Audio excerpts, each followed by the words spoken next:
violent, and manipulative psychopaths. They tend to be amazing liars. They deceive others constantly because they don't feel bad about it. There's no empathy to keep them in check. The idea of guilt doesn't really make sense to them. They can fool even their closest friends and family into believing, hey, there's nothing wrong. You might think they're kind and harmless, right up until the moment it all falls apart. Maybe your best friend betrays you and cheats you out of a job. A decade of secrets and close camaraderie goes down the drain, and you're left wondering how you could have been so blind. To make sure you aren't sucker punched by the people that you trust, here are 7 signs that you're dealing with a psychopath. Number 1. Exaggerated egotism.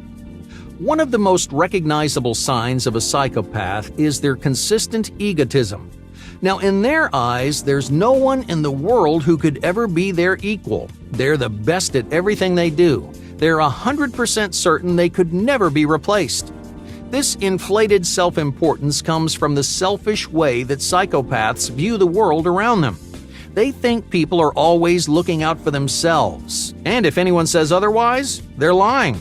To a psychopath, they're not doing anything different than everyone else. They're just doing it better. For example, psychopaths think the rules are only there for people who aren't clever enough to break them and not get caught. That's one of the primary reasons why so many psychopaths engage in violent crimes. When they want something, no one else's opinions or rules could possibly outweigh their own. This is often how psychopaths avoid taking responsibility for their actions.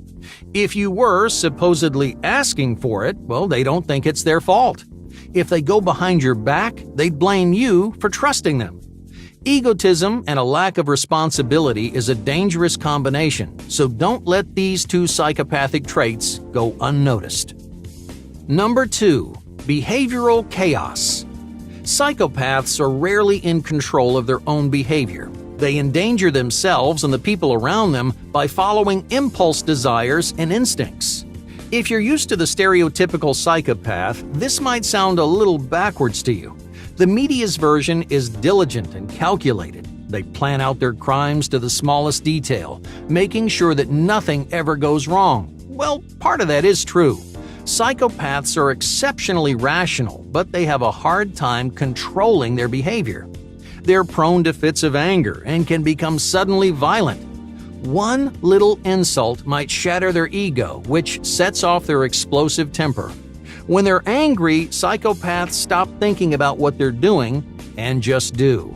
Have you ever noticed you're extra careful around someone you know? If you have, ask yourself whether or not they're really in control of their behavior. Number 3. Insincerity. Most of the things we say have meaning on multiple levels. Let's say you're leaving work and a coworker shouts, "Great job today!" On the surface, it's an encouraging comment. But how often do you take things at face value? You look for subtext. You analyze the way someone phrases their sentence or emphasizes different syllables. You pay attention to the feelings behind the words, and not just the words themselves.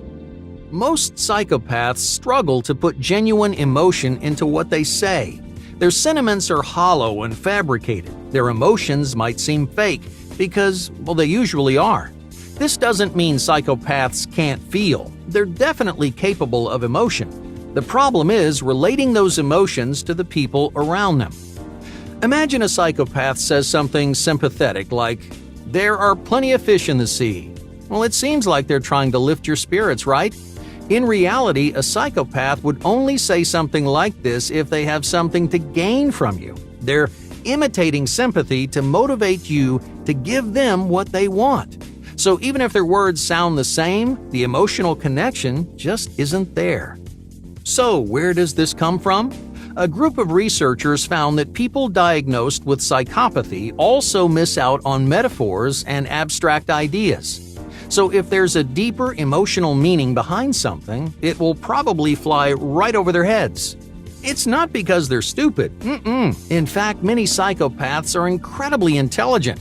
They simply specialize in logic and reason. They are adept at manipulating concrete ideas, but they get hazy when things dip below the surface. It turns out psychologists have actually seen this difference in action. In the 1990s, researchers measured the brain responses of two groups of people, one with psychopathy and one without. Both groups were shown a list of different kinds of words. Some were supposed to provoke an emotional response, while others were completely neutral. Sure enough, the non-psychopathic group reacted to the emotional words more than the neutral ones. Now, on the other hand, the group with psychopathy showed no difference in brain activity. This study concluded that psychopaths' insincerity comes from this difference in neural responses. They won't grasp or relate to or care about their deeper meaning because their brain just doesn't work that way. Number 4. Parasitic lifestyle. Psychopaths have no problem mooching off the people around them. Like lice or tapeworms, psychopaths often live a parasitic lifestyle. They'll latch on to you and never let go. They'll casually steal your money and use your property without feeling the slightest bit bad about it. They do this because psychopaths don't respect anyone but themselves. To them, their time and energy is significantly more valuable than yours. They don't mind wasting your resources as long as it saves them some trouble. So if you're in a parasitic situation, don't expect a psychopath to leave willingly. You have to take the initiative and cut them out of your life. Otherwise, they'll bleed you dry. Number 5. Disgust threshold.